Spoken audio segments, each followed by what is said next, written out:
La polémica por el cable submarino a China, el presidente Gabriel Boric dio un fuerte espaldarazo al ministro de Transportes y Telecomunicaciones, Juan Carlos Muñoz, señalando que lo respalda, que no anda solo y que el gobierno no se amilana ante ninguna sanción. Mientras tanto, la UDI y republicanos cuestionaron al Ejecutivo y pidieron la creación de una comisión investigadora en el Congreso. Vamos a hablar de este tema, estamos para eso en contacto con el diputado del Partido Republicano, Luis Sánchez. Diputado, muchas gracias por acompañarnos, ¿cómo está? Muchas gracias por la invitación, muy bien. Primero que todo, ¿cuáles son sus impresiones con respecto a cómo se ha ido desarrollando esta historia del cable submarino, desde el viernes hasta lo que sabemos y se ha discutido hasta el día de hoy, digamos? Mira, lo primero que nada es que quede en evidencia que el ministro de Transporte le faltó la verdad a todos los chilenos. El gobierno institucionalmente no dijo la verdad porque dijeron que esto estaba en una etapa recién inicial y en realidad lo que nos hemos encontrado es que esto estaba firmado, lo retrotrayeron después sobre la marcha. Pero se puede considerar que no está en una etapa inicial, perdón, diputado, cuando se explica que hay 13 fases y que la primera es justamente la del visto bueno del decreto por parte de Contraloría. Había un decreto firmado. O sea, todos quienes hemos trabajado en la administración pública sabemos que ya cuando hay un decreto firmado hay, digamos, derechos que pueden ser demandados por privados, especialmente en lo que tiene que ver con... Pero es lo mismo que un contrato, para entenderlo. En lo que tiene que ver con, digamos, obras, grandes obras que se pueden ejecutar. Esto podría haber comprometido recursos fiscales, el solo hecho de el acto administrativo por parte del Ministerio de Transporte. Y esto es algo que tiene que transparentarse. Diputado, o sea, ¿cómo pueden decir que esto estaba recién en etapa de evaluación cuando lo firmaron? Es que para entenderlo, el decreto es igual a un contrato porque finalmente que hay una empresa. Yo ahí me pierdo y usted sabe más, pero ¿el decreto equivale o tiene las mismas obligaciones, garantías y restricciones también que puede tener un contrato final entre una empresa, China en este caso, y eventualmente el Estado de Chile? El acto administrativo, cuando está completamente tramitado, por supuesto que las condiciones ahí establecidas pueden ser exigidas su cumplimiento por parte de los privados, digamos, que tienen intereses en esto, especialmente en lo que tiene que ver con, digamos, contratos de obra, con inversiones. Esto puede generar grandes problemas. Fue retrotraído después, alegando que había un error de tipeo. La verdad es que es poco creíble el argumento, especialmente dado el contexto y todo lo que nos hemos ido y sea una contradicción. Pero aquí lo más relevante, claro, la contradicción, pero lo más relevante es que el gobierno dijo una cosa y después sobre la marcha nos hemos ido enterando que la realidad era otra y todavía no se sinceran y actúan como si esto fuera una especie de barra donde tienen que protegerse entre ellos. Contradicción, omisión, usted dice que de lleno hay mentira, digamos, lo que ha sido la cronología que ha explicado el gobierno desde el día viernes, yo lo pongo en esa línea, hasta lo que se supo el día lunes. Estamos a miércoles, el día lunes, de hecho. Ahora, ¿qué implicancias podría tener esto también para un gobierno que le quedan 2 semanas, digamos, y cuáles van a ser también las implicancias para el gobierno de José Antonio Cáceres en ese sentido? La primera implicancia debería ser que el ministro tiene que dar explicaciones. Tiene que aclarar cuál es la verdad detrás de esto. Porque pasamos de un tema que era, al parecer, un conflicto diplomático, o sea, un país que estaba reclamando respecto de las condiciones en que se daba cierto proyecto de inversión, a una situación donde, por algún motivo, el gobierno está escondiendo parte de la realidad y dice que esto recién estaba en evaluación, recién se había presentado el proyecto. Aquí había un decreto que estaba firmado y si tenía que ir posteriormente a Contraloría, a toma de razón, no sé, eso es un tema secundario, pero la voluntad del ministerio ya estaba refrendada en la firma de ese decreto, que después lo dejaron sin efecto, por supuesto, y eso ya lo sabemos, pero aquí hay que aclarar en primer lugar ¿por qué fue que lo declaró sin efecto? ¿Cuál fue esa razón de fondo? Que todavía no se sincera y todavía, insisto, actúan como una barra donde se están protegiendo entre ellos y donde en realidad hay intereses supuestamente de otros países y si fueran intereses tan espurios, bueno, ¿por qué dejaron este acto administrativo sin efecto? Eso es lo que el gobierno tiene que sincerar. Ahora, en ese punto, no basta con la pregunta, diputado, no basta con la explicación que ha entregado el gobierno, el ministro, con respecto a la pregunta de por qué se retrotrajo el decreto, por qué se evita que llegue a Contraloría. La última explicación del ministro fue porque se habían dado antecedentes y una alerta por parte del embajador de Estados Unidos en nuestro país, por lo cual se retrotrajo el decreto para pedir más información, por ejemplo, a la Agencia Nacional de Ciberseguridad, o también la ANE en este caso. ¿No basta con esa explicación? Mira, yo creo que esa explicación solo devela el desorden con el cual se maneja hoy día institucionalmente este tipo de proyectos. Ujú. Y yo creo que da cuenta de que es válido hacerse preguntas respecto de la conveniencia del proyecto en sí, porque si están dando la aprobación eventualmente de algo de estas características sin haber hecho previamente consultas que pudieran dar más luces, digamos, respecto a la conveniencia geopolítica, la conveniencia estratégica, la conveniencia desde la perspectiva de seguridad nacional. Y esto es algo que por lo demás yo vengo levantando hace mucho tiempo en el debate. He tenido reuniones desde mi primer año en el Congreso con autoridades de gobierno para decirles que en lo que es materia de licitaciones, de obras públicas y de grandes contratos y proyectos, Sí. no hay evaluaciones de seguridad nacional y no hay evaluaciones, digamos, estratégicas, sino que lo único que se revisa son dos cosas: el precio y si se cumplen ciertas condiciones técnicas. Y Y la eso es rentabilidad muy social. complejo. Claro, la rentabilidad social, que también es un requisito que evalúa en paralelo en el fondo del Ministerio de Desarrollo Social. Pero lo que está como componente dentro de las bases de licitación es el precio y las condiciones técnicas. No, no, Y pero eso es muy yo me refería a complejo, la porque aquí rentabilidad hay, social. hay un Sí, tema sí. complejo. Yo me refería, diputado, a la rentabilidad social de los proyectos de obras públicas en este caso, o que están relacionados con el Estado en términos de cuánto es el beneficio que trae para la comunidad en que se emplaza. Estamos hablando de Sí. carreteras, de hospitales, entre otros, digamos. Eso es una evaluación previa que hace el Ministerio de Desarrollo Social. Sé de esto porque me dediqué profesionalmente antes de llegar al Congreso a estos temas.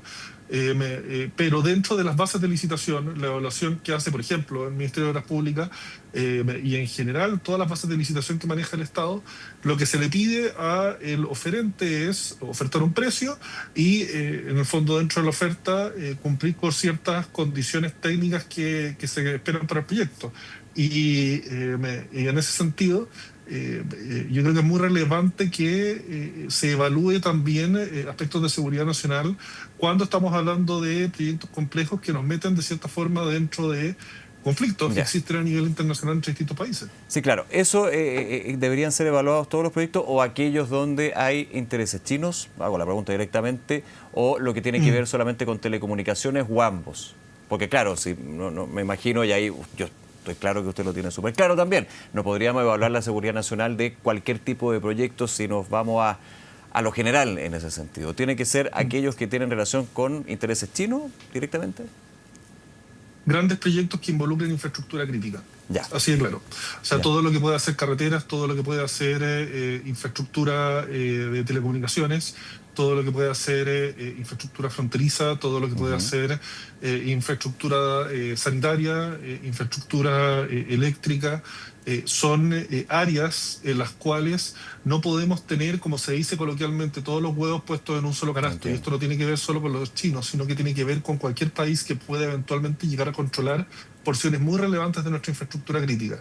Y hoy día se da con China porque hay una estrategia muy clara de entrar a tener participación relevante en estas áreas que son críticas, digamos, para la calidad y el sustento de vida de todos nuestros compatriotas. Y Ujú. tú tienes que hoy día China controla Chilquinta, controla CGE, CG.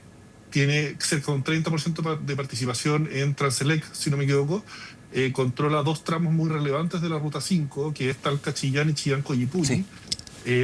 Van a querer participar probablemente en las licitaciones de puertos que se vienen en los próximos años. Entonces, no es un tema por los chinos, es un tema porque la realidad tú la ves Ya, cualquier ahí país de que extranjero, ellos están digamos. teniendo una porción relevante. Claro. Claro. Y solamente empresas estatales o también empresas privadas de países extranjeros? Yo creo que es especialmente sensible cuando son empresas estatalmente controladas, Ya.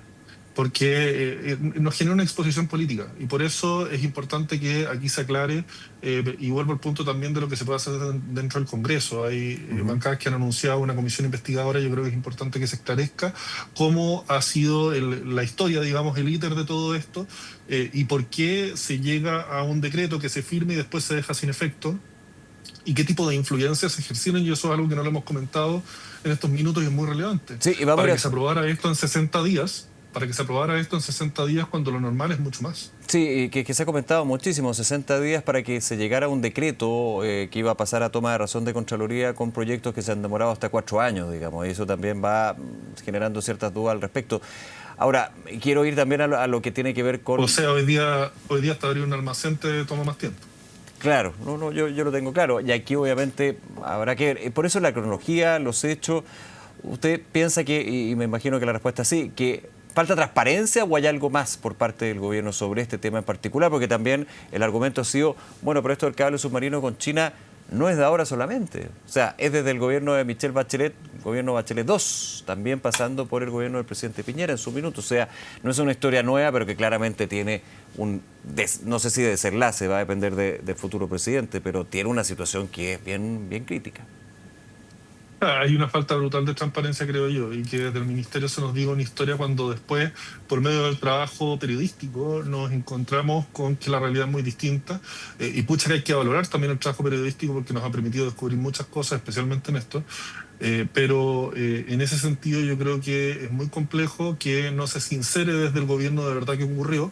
E insisto en el punto, porque me parece muy preocupante, que prefieran adoptar una actitud de barra donde se protegen entre ellos en vez de sincerarle a todos los chilenos por qué se aprueban estas cosas con tanta rapidez cuando lo normal son otros tiempos.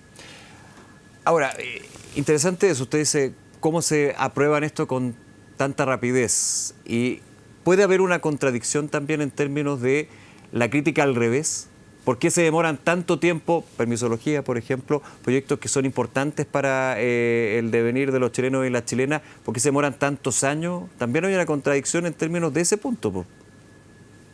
Sí, pero concédame por lo menos que las reglas tienen que ser iguales para todos. Entonces, si hay algunos proyectos que avanzan más lento y otro específicamente que avanza muy rápido, no es normal, no es entendible y no es algo que uno tenga que obviar. Yo creo que esto hay que investigarlo precisamente, porque no responde a las reglas comunes que existen para todas las iniciativas de inversión. Y efectivamente, y lo hemos planteado nosotros desde el equipo del presidente electo aquí, los trámites y los procesos tienen que ser mucho más rápidos, pero tienen que ser rápidos para todos. Y cuando es rápido solo para algunos, bueno, uno tiene por supuesto que avivar el olfato y ver qué es lo que está pasando. Ahora, nos quedan unos minutos agradeciendo, diputado, y bien interesante también la mirada al respecto porque hemos ido al fondo también de lo que es el sistema, ¿no? Y para qué decir eso, déjeme hacerle la siguiente pregunta. ¿Qué espera usted no, más que la decisión, porque está bien difícil la decisión y equilibrar Estados Unidos, China, conectividad? ¿Cuál es la posición que debe tomar eventualmente el presidente Kast cuando asuma el gobierno? Esa es un poco la pregunta también que se hace al respecto. Sí. Es una pregunta importante, pero yo creo que también es relevante establecer que esto es una decisión que toma el presidente de la República. Yo no me atrevería a decirle al presidente cuál es la decisión que tiene que tomar él. Yo sí me atrevo a decir que tenemos que mantener buenas relaciones con todos nuestros socios. China es un socio comercial, con ellos venimos trabajando desde hace mucho tiempo y tiene que haber un esfuerzo transversal en este sentido. Y también Estados Unidos es un país que lamentablemente se ha visto muy maltratado, creo yo, por el gobierno actual en nuestro país. Tenemos que mejorar las relaciones con ellos, por eso valoro mucho esta reunión que se va a dar en Estados Unidos, donde va a participar el presidente electo. Creo que es muy importante que estemos en esas instancias y que Chile vuelva a tomar una posición relevante en las relaciones internacionales y en la coordinación multilateral frente a grandes amenazas. ¿Y también en reuniones con el gobierno chino eventualmente? Por supuesto. Como he dicho, tenemos que tener buenas relaciones con todos nuestros socios. Diputado Luis Sánchez, agradecerle nuevamente el contacto y conversar a esta hora, diputado, que le vaya muy bien. Por supuesto, muchas gracias por la invitación. Igualmente, gracias.